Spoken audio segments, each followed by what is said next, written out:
Hello everyone. तो last class आमी मलिकुलार cylinder विषय डिटेल्स डिस्कस करिसो নহয় জানো। तो मलिकुलार सलिड तारमाने क्रिस्टेलाइन सलिडर जिमान टाइप আছে গুটেকেটা টাইপৰ বিষয়ে অলৰেডি আমি কি কৰিছো ডিসকাস কৰিছো। तो मलिकुलार सलिडर विषय আমি কভাৰ কৰিছো, দ্যাট মিন্স ক্ৰিস্টেলাইন সলিডৰ বিষয়ে আমি কভাৰ কৰিছো। That means crystalline solid can be classified into 3 categories 4 categories. তাৰ ভিতৰত আছিল আয়নিক সলিড, মলিকুলাৰ সলিড, তাৰপিছত তোমাৰ মেটালিক সলিড আৰু আছিল তোমাৰ কি এটো কোভ্যালেন্ট সলিড। তো ক্ৰিস্টালীয় কঠিন পদাৰ্থ যে আমি চাৰিটা ভাগত ভগাইছিল সেইকেইটা অলৰেডি আমি ডিসকাস কৰিছো। কি আয়নীয় কঠিন পদাৰ্থ, ধাতৱীয় কঠিন পদাৰ্থ, সহযোজী কঠিন পদাৰ্থ আৰু আণৱিক কঠিন পদাৰ্থ, হয় নে নাই? তো এইকেইটা অলৰেডি আমি কি কৰিছো ডিসকাস কৰিছো। তো এতিয়া আমি ক্ৰিস্টাল এটাৰ ভিতৰত যাম, মানে ক্ৰিস্টাল এটাৰ ভিতৰত কেনেকৈ পাৰ্টিকলছ বিলাক এৰেঞ্জ হৈ থাকে। Generally how the particles are arranged in a crystalline inside the crystalline solid. Okay, তো crystalline solid বিলাকৰ ভিতৰত particles বিলাক কেনেকৈ এৰেঞ্জ হৈ থাকে সেই এৰেঞ্জমেন্টৰ বিষয়ে আমি আজি ডিসকাস কৰিবলৈ যাই আছো। এতিয়া সেই এৰেঞ্জমেন্টৰ বিষয়ে ডিসকাস কৰাৰ আগতে প্ৰথমতে আমি চাব লাগিব lattice point. What do you mean by lattice point? Lattice point, what do you mean by lattice point?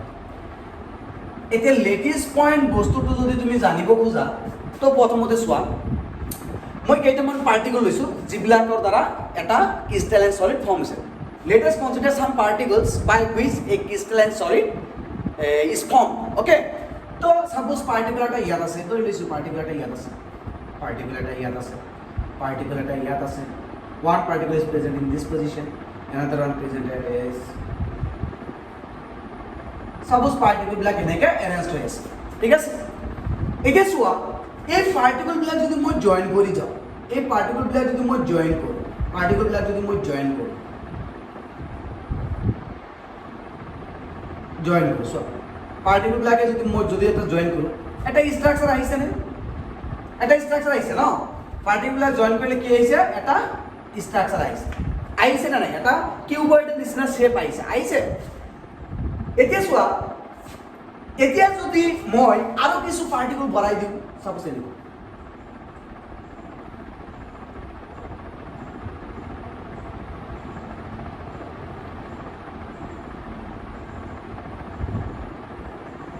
তাৰমানে আৰু কিছুমান পাৰ্টিকল, তাৰমানে চোৱা, ক্ৰিষ্টেলত তো পাৰ্টিকলৰ অভাৱ নাই, large number of particles are present, আৰু পাৰ্টিকল বিলাক এইবিলাক আমি কি কৰিছো জয়েন কৰি যাই আছো, ঠিক আছে? ক্লিয়াৰ হৈছে? নেক্সট মই আৰু কিছুমান জয়েন কৰিছো, আৰু সন্মুখত আৰু কিছুমান পাৰ্টিকল আছে, এইটো এটা, ইয়াতে আছে এটা, ইয়াতে এটা আছে।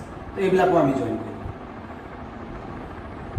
কৰিলে আকৌ ইনক্ৰিজ হৈ গ'ল।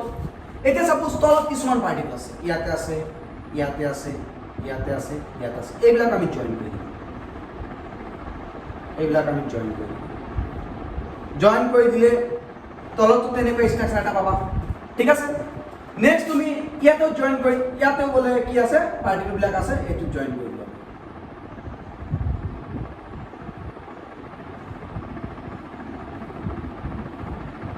ইয়াতে এটা পালা, ওপৰত যদি আমি জয়েন কৰি যাওঁ, ইয়াতে সাপোজ পাৰ্টিকল আছে আৰু ইয়াতে পাৰ্টিকল আছে, তো এইবিলাক আমি জয়েন কৰিব পাৰোঁ। মন দিয়া, তো এনেকৈ জয়েন কৰি গ'লে লাষ্টত যে এটা হিউজ ষ্ট্ৰাকচাৰ পাবা। মন দিবা, এইবিলাক কি আছে? পাৰ্টিকল। এইবিলাক কি আছে? মই ধৰি লৈছোঁ এইবিলাক ক্ৰিষ্টেলত পাৰ্টিকল আছে, ঠিক আছে? সেই পাৰ্টিকল বিলাক মই কি কৰি আছো? জয়েন কৰি যাই আছো। মন দিবা, ক্ৰিষ্টেলত এইবিলাক কি আছে? পাৰ্টিকল আছে, আৰু সেই পাৰ্টিকল বিলাক মই কি কৰি যাই আছো? জয়েন কৰি আছো। এনেকৈ জয়েন কৰি যাওঁতে at the last moment particle will be finished, হয় নে নাই? এনেকৈ জয়েন কৰি যাওঁতে এটা সময়ত কি হ'ব? কণাবিলাক শেষ হৈ যাবনে নাই? আৰু কণাবিলাক শেষ হ'লে এটা এনেকুৱা ধৰণৰ এটা ডাঙৰ ষ্ট্ৰাকচাৰ পামনে নাই? That structure is not to be crystal lattice.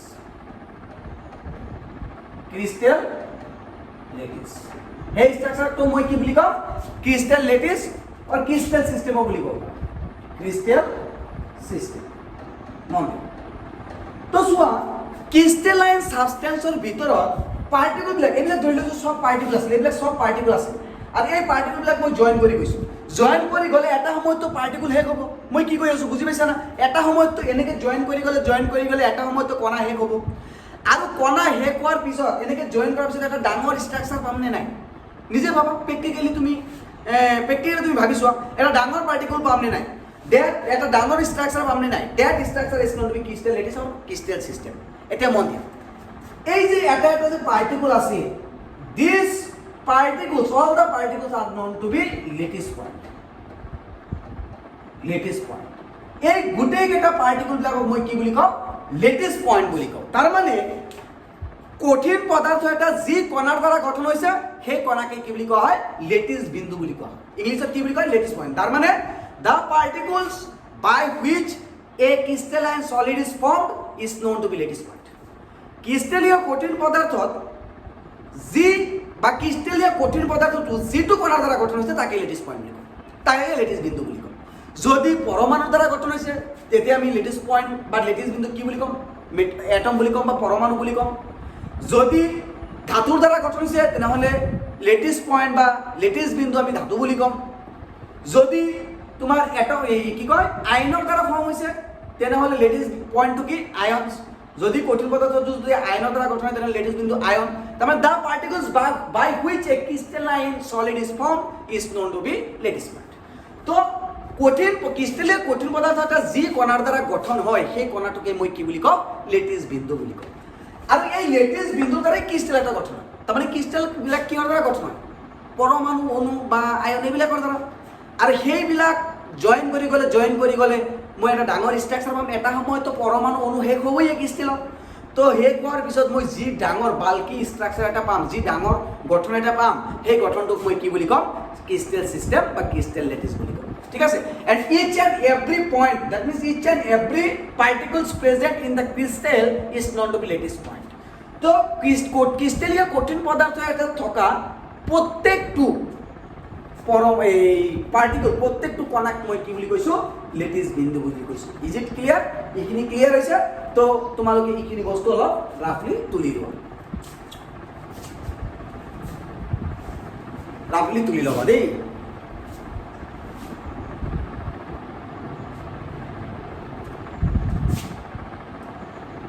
তুলি লৈছা এতিয়া আমি এটা বস্তু কৰিম ইউনিট চেল মানে হ'ল একক কোষ বহুত ইম্পৰ্টেণ্ট বস্তু হয় ইউনিট চেল মানে হ'ল একক কোষ বহুত ইম্পৰ্টেণ্ট বস্তু হয় মন দিবা ইউনিট চেল মানে কি একক কোষ বহুত ইম্পৰ্টেণ্ট বস্তু বাৰে বাৰে কৈ আছোঁ এতিয়া চোৱা প্ৰথমতে মই 8টা পাৰ্টিকল লৈছিলোঁ দেখা পাইছিলা বৰ্ডত বেক কৰি ৰিমাইণ্ড কৰি চোৱা প্ৰথমতে মই 8টা পাৰ্টিকল লৈছিলোঁ আৰু সেই 8টা পাৰ্টিকল আৰু সেই 8টা কণা জইন কৰি মই এইটো বস্তু পাইছিলোঁ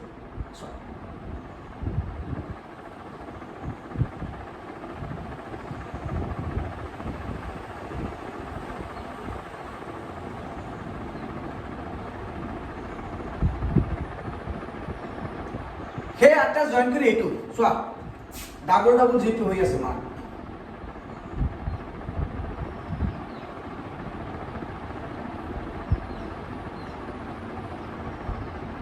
সেই 8টা জইন কৰি এই বস্তুটো পাইছিলোঁ এই যিটো ডাট হৈ আছে চোৱা এইটো তো জইন কৰি মই এই 8টা পাৰ্টিকল জইন কৰি এইকেইটা এই প্ৰথমতে এইটো পাইছিলোঁ হয়নে এতিয়া চোৱা তুমি নটিচ কৰা এই যিটো বক্সৰ নিচিনা দেখা পাইছা যেতিয়া মই পাৰ্টিকলবিলাক ভৰাই গৈছোঁ তেনেকুৱা বক্স আৰু এটা হৈছেনে এনেকুৱা বক্স আৰু এটা হৈছেনে নাই তুমি যদি তলত লক্ষ্য কৰা এনেকুৱা বক্স যেতিয়া মই তলৰ পাৰ্টিকলবিলাক ভৰাই দিছোঁ তেনেকুৱা বক্স তলত এটা পাইছা নেক্সট ইপিনে সাইডত যেতিয়া ভৰাইছোঁ তেনেকুৱা বক্স ইপিনে পাইছা ওপৰত ভৰাই তেনেকুৱা বক্সে পাইছা তাৰমানে এই বক্সটো বাৰে বাৰে কি হৈ আছে ৰিপিট হৈ আছে এই যিটো বক্সৰ নিচিনা দেখা পাইছা প্ৰথমতে যিটো বনাইছিলোঁ এই বস্তুটো বাৰে বাৰে কি হৈ আছে ৰিপিট হৈ চোৱা এইটোৰ পিছত এইটো এটা তাৰপিছত এইটো এটা ওপৰত ভৰাইছোঁ ওপৰত এটা তলত দুটা ভৰাইছোঁ চোৱা তাৰমানে যিপিনে যা এই বস্তুটোৱে বাৰে বাৰে কি হৈ আছে ৰিপিট হৈ আছে আৰু এই বস্তুটোৱে ৰিপিট হৈ এটা কি হ'ব সম্পূৰ্ণ ক্ৰিষ্টেলীয় কঠিন পদাৰ্থৰ গঠন হ'ব কাৰণ এটা সময়ততো কণা শেষ হ'ব মই বাৰে বাৰে কৈ আছোঁ এটা সময়ততো পাৰ্টিকল শেষ হৈ যাব তো এই যিটো বক্স প্ৰথমতে পাইছিলে এই বক্সটোৱে বাৰে বাৰে ৰিপিট হৈ আছে নে নাই তো এই পাৰ্টিকল বক্সটোক কম মই কি ইউনিট চেল বা একক তো এই একক কোষটো এই পাৰ্টিকুলাৰ এটা সিঙ্গল বক্সক মই কি বুলি কৈছোঁ একক কোষ আৰু এই একক কোষ এইটো এটা তলত এটা এইটো এটা তাৰমানে কণাবিলাক বঢ়াই যাই আছো, এই বক্সটো বাৰে বাৰে কি হৈ আছে, ৰিপিট হৈছে। আৰু এই এটা বক্সক মই কি বুলি কৈছো, একক কোষ বা ইউনিট চেল। তাৰমানে unit cell is the smallest portion,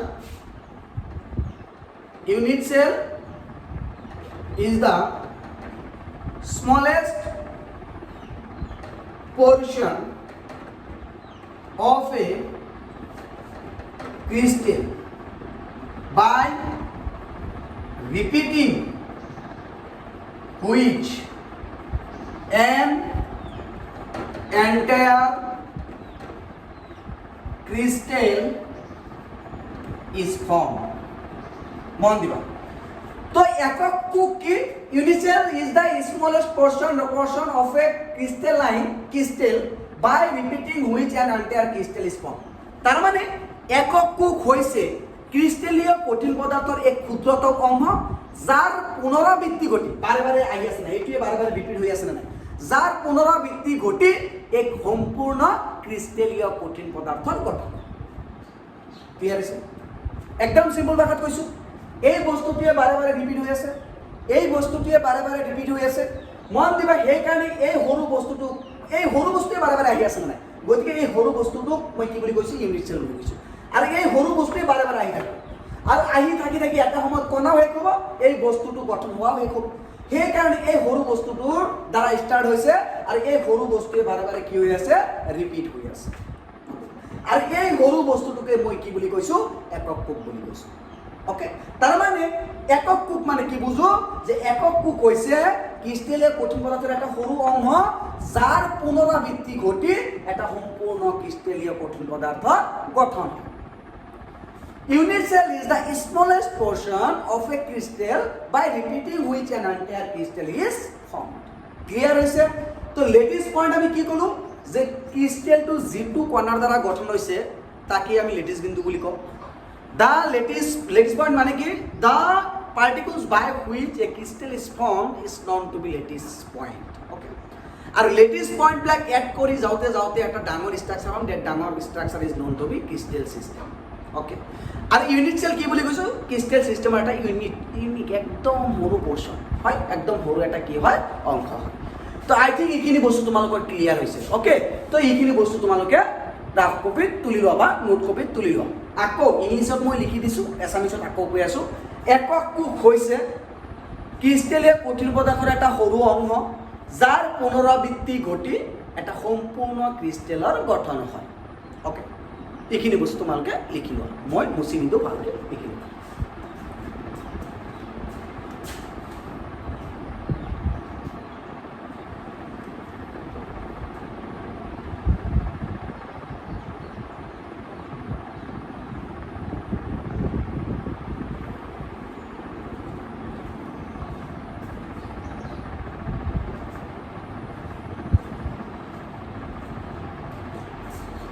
তুলি লৈছা? বাপৰে গৰম আজিও ন, বহুত গৰম আছে। ইমান দিন বৰষুণ গ'ল আৰু কি আজি অলপ গৰম দিছে, বহুত গৰম লাগিছে নে নাই তোমালোকৰ? মোৰতো বহুত গৰম লাগিছে, বুজিছানে? কি কৰা যায়, উপায় নাই। তো এইখিনি আই থিংক তোমালোকে তুলি লৈছা, তো মই ইৰেজ কৰি দিওঁ। অ'কে, এইটো আগত অলপ টান পাই আছা ন? এইটো আগত অলপ টান পাইছা নেকি? হা, একো নাই, লাহে লাহে আঁকি যোৱা, মই যেনেকৈ আঁকিছোঁ।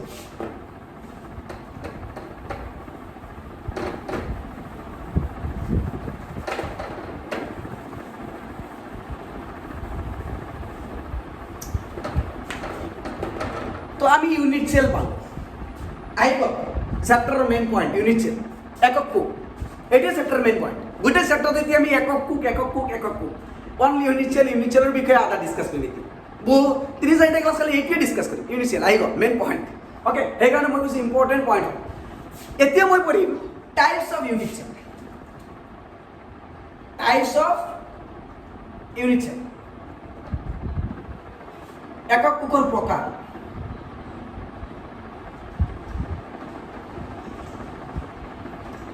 একক কোষৰ প্ৰকাৰ, মন দিম, একক কোষৰ প্ৰকাৰ। সাধাৰণতে আমি একক কোষ 4টা ভাগত হয়, 4 টাইপস, 4 প্ৰকাৰ। 1 নম্বৰ হ'ল primitive or simple unit cell. Okay, সরল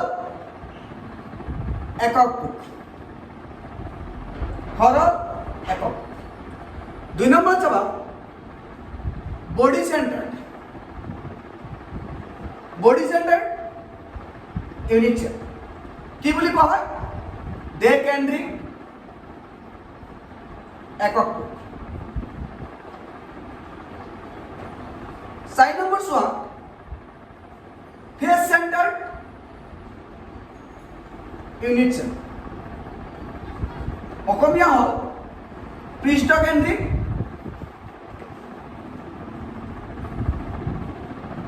একক কোষ। আৰু লাষ্টটো হল 3 নম্বৰ এটো এন্ড সেন্টাৰ্ড ইউনিট সেল। প্ৰান্ত কেন্দ্ৰিক একক মন। তো সাধাৰণতে একক কোষক আমি এই 4টা ভাগত ভাগ। Generally, the unit cell can be classified into 4 categories. First one is primitive or simple unit cell. Second one is body centered unit cell. Third one is face centered unit cell. The last one is end centered unit cell. Okay. তো সাধাৰণতে একক কোষক আমি 4 ভাগত ভগাও। তাৰে ভিতৰত এটা হল সৰল একক কোষ, এটা হল দেহ কেন্দ্ৰিক একক কোষ, এটা হল পৃষ্ঠকেন্দ্ৰিক একক কোষ, আৰু এটা হল প্ৰান্ত কেন্দ্ৰিক একক কোষ। Now, when a unit cell is known to be primitive, when it is known to be body centered, when it is known to be face centered, when it is known to be end centered. একক কোষটো কেতিয়া আমি primitive বুলি কম, মানে সৰল বুলি কম। একক কোষটোক কেতিয়া আমি দেহ কেন্দ্ৰিক বুলি কম, একক কেন্দ্ৰিক কেতিয়া আমি পৃষ্ঠকেন্দ্ৰিক বুলি কম, আৰু একক কোষটোক কেতিয়া আমি প্ৰান্ত কেন্দ্ৰিক বুলি কম। এই কেইটা বস্তু মই এতিয়া ডিসকাস কৰিম। তাৰ আগত এই বস্তুখিনি তোমালোকে কপিত ৰাইট ডাউন কৰিবা।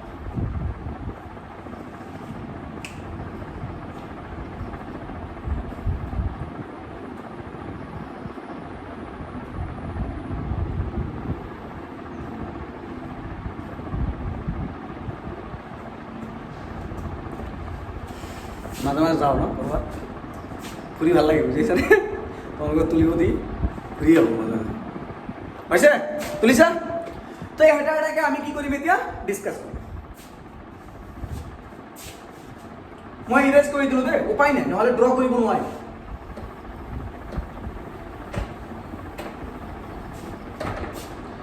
তো প্ৰথমটো কি আছিল? প্ৰিমিটিভ ইউনিট সেল, মানে সৰল একক। ধৰি লোৱা এইটো এটা একক কোষ। মই ধৰি লৈছোঁ এইটো এটা কি একক unit cell. Let us consider this one is a unit cell. মই ধৰি লৈছোঁ এইটো এটা একক কোষ। অ'কে, এতিয়া এই একক কোষত এই ইউনিট সেলৰ কৰ্ণাৰ কেইটা? তুমি ভালকৈ চোৱাচোন, কেইটা কৰ্ণাৰ আছে? কেইটা কৰ্ণাৰ আছে? 1 2 3 4 5 6 7 8। এই ইউনিট সেলৰ কৰ্ণাৰ কেইটা আছে? 8টা। যদি প্ৰত্যেকটো কণাত, মন কৰিবা, যদি প্ৰত্যেকটো কৰ্ণাৰত বা প্ৰত্যেকটো চুকত, চুক মানে কি কৰ্ণাৰ, যদি প্ৰত্যেকটো চুকত এটাকৈ কণা থাকে, তেনেহ'লে তাক আমি কি বুলি কম? সিম্পল আৰু প্ৰিমিটিভ ইউনিট সেল। যদি কোনো এটা একক কোষৰ প্ৰতিটো চুকত এটাকৈ কণা থাকে, তেতিয়া তাক আমি সৰল একক কোষ বুলি কওঁ। When a unit cell occupy each corner by one particles, when the corners of a unit cell occupied by one particles, okay, then it is known to be primitive or simple. Is it clear? Clear is একদম সহজ ভাগ যে কোনো এটা unit সেলৰ প্ৰতিটো চুকত বা প্ৰতিটো কৰ্ণাৰত এটাকৈ পাৰ্টিকল থাকে, তাক আমি কি বুলি কওঁ? প্ৰিমিটিভ বা সৰল একক। ক্লিয়াৰ হৈছে? নেক্সট আমি যদি 2 নম্বৰ চাওঁ, 2 নম্বৰটো হ'ল body centred. Body centred unit cell. Body centred unit cell যদি তুমি অসমীয়া খোজা, তেনেহ'লে কি বুলি কওঁ? দেহ কেন্দ্ৰিক। দেহ কেন্দ্ৰিক একক। এতিয়া একক কোক এটাক বা ইউনিট সেল এটাক ডে কেন্দ্ৰিক বা বডি সেন্টাৰ কেতিয়া পাওঁ মন দিয়া সাপোজ এইটো এটা ইউনিট সেল সে এটা একটা ইউনিট সেল ওকে এটা একটা ইউনিট সেল এটা এই ইউনিট সেল 8টা কোণা আছে চুক কেইটা কর্নার কেইটা 8টা কর্নার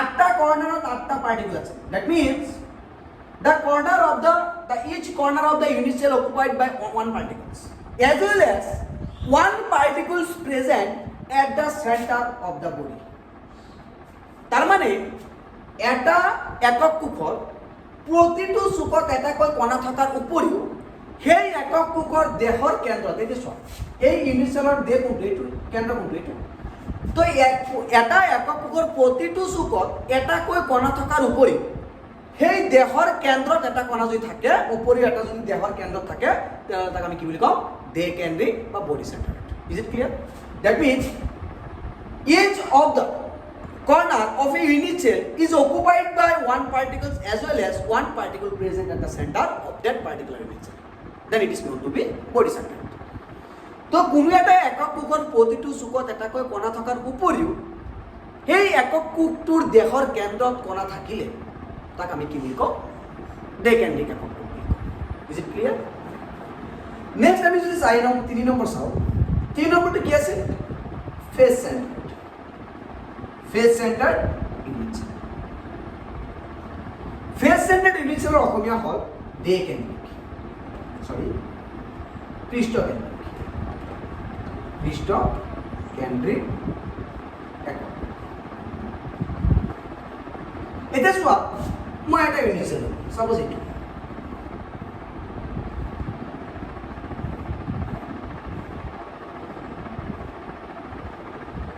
ওকে এতিয়া এই ইউনিট সেলৰ প্ৰত্যেকটো চুকত প্ৰত্যেকটো কৰ্ণাৰত এটাকে পাৰ্টিকল আছে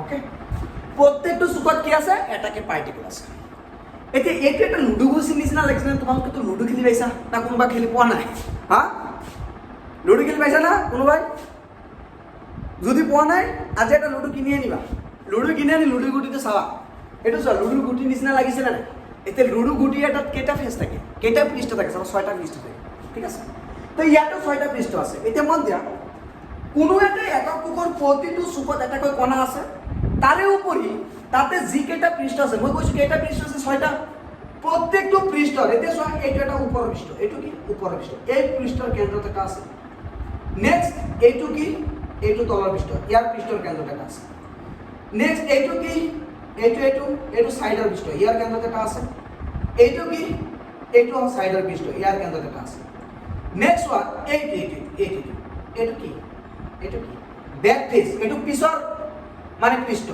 তাৰ কেন্দ্ৰত এটা আছে এইটো কি সন্মুখৰ পৃষ্ঠ মানে ফ্ৰন্ট ফেস ইয়াৰ কেন্দ্ৰত এটা আছে তাৰ মানে প্ৰত্যেকটো চুকত এটাকৈ কণা থকাৰ উপৰি each and every corner of the unit cell occupied by one particles as well as one particles present at the center of each faces of the unit cell কোনো এটা একক কোষৰ প্ৰতিটো চুকত এটাকৈ কণা থকাৰ উপৰিও একক কোষটোৰ প্ৰত্যেকটো পৃষ্ঠৰ কেন্দ্ৰত এটাকৈ কণা আৰু আছে তেতিয়া তাক আমি কি বুলি কওঁ পৃষ্ঠ কেন্দ্ৰিক বুলি কওঁ ইজ ইট ক্লিয়াৰ হৈছে কি তো নেক্সটটো আমি চাম লাষ্টৰটো 4 নম্বৰটো কি আছে end centre unit cell end centre unit cell মানে হ'ল প্ৰান্ত কেন্দ্ৰিক একক এতিয়া এই সাপোজ এটা একক মন দিবা দেই সাপোজ এইটো এটা একক কোষৰ প্ৰতিটো চুকত এটাকৈ কণা আছে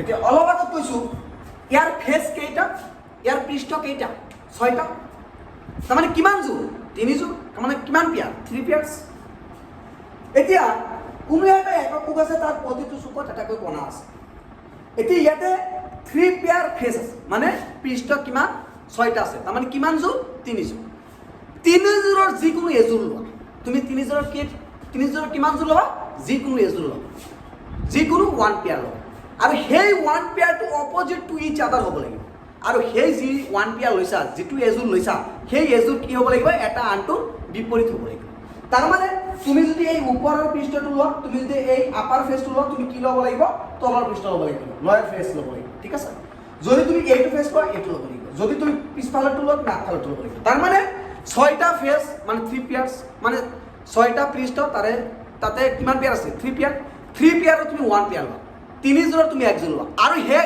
একজোৰ কি হ'ব লাগিব এটা আনটোৰ অপজিট হ'ব লাগিব মানে এটা আনটোৰ বিপৰীতমুখী হ'ব লাগিব সেই বিপৰীতমুখী তুমি যি দুটা বিপৰীতমুখী বুলি ধৰিছা সেই দুটাৰ মই ধৰিলো এইটো আৰু এই তলৰ পৃষ্ঠটো তো তাৰ কেন্দ্ৰত এটা এটাকে দিয়া তেতিয়া তাক আমি ইয়াকে আনচাৰ ৰাখিম বুজি পাইছা মই কি কৈছো তো কিছুমানে ইয়াত এই দুটাত নিদি এইটো আৰু এইটো দিয়া এই দুটাটো অপজিট হ'ব এই দুটা দিলেও কি শুদ্ধ কিছুমানে পিছৰটো আৰু আগৰটো দিলেও শুদ্ধ ক্লিয়াৰ হৈছে কনফিউজ নহবা যে এই দুটাতে দিব লাগিব তুমি এই দুটা বিপৰীতমুখী হিচাপে যদি চিন্তা কৰা অপজিট ফেজ বুলি চিন্তা কৰা ইয়াৰ চেণ্টাৰ আৰু ইয়াৰ চেণ্টাৰ দিয়া তথাপিও শুদ্ধ ওকে তো তুমি প্ৰত্যেকটো কৰ্নাৰত দিয়াৰ পিছতো তুমি যিকোনো এজোৰ ফেচ লোৱা যিকোনো এজোৰ পৃষ্ঠ লোৱা আৰু সেই এজোৰ পৃষ্ঠৰ ঠিক চেণ্টাৰত কেন্দ্ৰত এটা এটাকে দিয়া তেতিয়া তাক আমি কি বুলি কওঁ এণ্ড চেণ্টাৰ বুলি কওঁ ইজ ইট ক্লিয়াৰ তো আমাৰ এই 4টা আছিল একক কোষৰ বিষয়ে যে কেতিয়া আমি এটা একক কোষক সৰল বুলি কওঁ কেতিয়া আমি এটা একক কোষক দেহ কেন্দ্ৰিক বুলি কওঁ কেতিয়া আমি এটা একক কোষক পৃষ্ঠ কেন্দ্ৰিক বুলি কওঁ কেতিয়া আমি এটা একক কোষক প্ৰান্ত কেন্দ্ৰিক বুলি কওঁ okay when a center is known to be primitive body face and hand তো এইকেইটাৰ বিষয়ে আমি এইখিনি ডিসকাস কৰিম ওকে তো এইখিনি বস্তু তোমালোকে সুন্দৰকে মই যেনেকে পিকচাৰ আঁকাই দিছো তোমালোকে এনেকে সুন্দৰকে পিকচাৰ আঁকি তুলি লোৱা আৰু আমি আজি এইখিনিতে ভিডিঅ'টো সমাপ্ত কৰিম কাৰণ অলৰেডি 26 মিনিটৰ ভিডিঅ' হৈ গৈছে নহ'লে আপলোড কৰোঁতে মোৰ অসুবিধা হয় ক্লিয়াৰ হৈছে তো আই থিংক তোমালোকৰ আজি যিখিনি বস্তু বুজোৱা গ'ল গোটেইখিনি বস্তু তোমালোকে বুজি পাইছা তো এইখিনি বস্তু ভালকৈ তুলি ল'বা আৰু তোমালোকৰ মানে পঢ়া কিন্তু গেপ নিদিবা মোৰ ভিডিঅ' মাজে মাজে গেপ হয় ন মোৰ ভিডিঅ' মাজে মাজে গেপ হয়নে নাই এদিন পিছে পিছে দি আছোঁ এনেকুৱা লাগি আছে দুদিন ধৰি এনেকুৱা হৈ আছে হয়নে নাই উপায় নাই তাৰমানে কি হৈছে মই অলপ মানে বেলেগ এটা কামত বিজি আছোঁতো যাৰ কাৰণে অলপ টাইম কম পাই আছোঁ আৰু এনেকুৱা হৈ আছে মানে ভিডিঅ'